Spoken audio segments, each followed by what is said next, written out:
Es una actividad nueva que hemos hecho por primera vez este curso y nos ha parecido muy interesante porque inicia a nuestros alumnos en el conocimiento del impacto ambiental que producen pues todas nuestras acciones, ¿no? Y han visto con ejemplos muy gráficos cómo pueden ellos contribuir para que este impacto sea menor.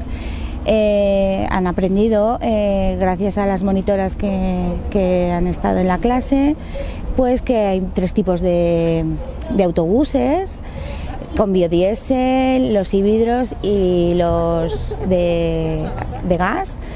Entonces ellos han visto cuál es el efecto que producen, que es mínimo impacto ambiental. Y continúa con nuestra labor educativa, por supuesto.